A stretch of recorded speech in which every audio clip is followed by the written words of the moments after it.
Hi friends, chicken fry prepare చేసుకుందామండి. రైస్లోకి, రోటీలోకి, చపాతీలోకి, బిర్యానీలోకి అన్నిటికి చాలా బాగుంటుందండి. ముందుగా చికెన్ తీసుకుని శుభ్రంగా కడిగేసిన తర్వాత ఉప్పు, కారం, పసుపు వేసేసుకుని ఒక గంట పక్కన పెట్టేసుకోవాలండి. ఈలోపు మసాలాలు అన్నీ ప్రిపేర్ చేసేసుకుందాము. ముందుగా అయితే అల్లం వెల్లుల్లి అయితే ప్రిపేర్ చేసుకుందామని అల్లం అయితే చెక్కేసి తీసుకున్నానండి. చికెన్లోకి మసాలా అండి.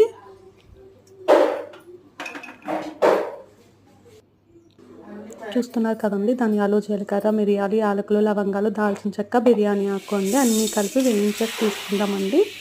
అంత బాగా వేగిన తర్వాత స్టవ్ ఆఫ్ చేసేసి చల్లారాక మిక్సీ పట్టుకుందామండి.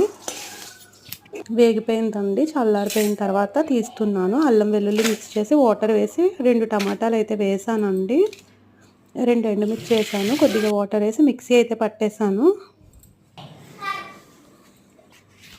ఇప్పుడు ఇదే బాండీలో ఆయిల్ వేసుకుని జీలకర్ర, కరివేపాకు, పచ్చిమిర్చి వేసుకుందామండి. వేగిపోయినాయండి. ఆనియన్ వేసుకుందాము.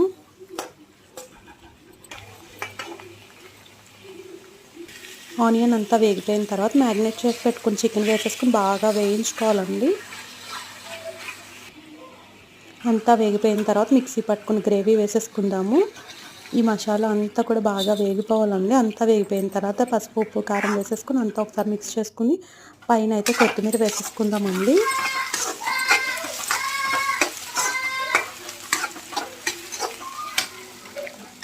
చూస్తున్నారు కదండి, ఇదంతా దగ్గరికి అయ్యే వరకు ఉంచుకుంటే ఎంతో టేస్ట్ అయినా చికెన్ గ్రేవీ అయితే రెడీ అయిపోతుంది.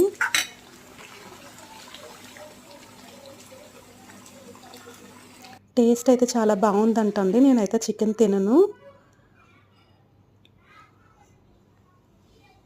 చూస్తున్నారు కదండి, చూడటానికి చాలా బాగుంది. టేస్ట్ అయితే ఇంకా బాగుంది అంటున్నారండి. ఈ రెసిపీ మీకు నచ్చినట్లయితే తప్పకుండా ఒక్క లైక్ చేయండి.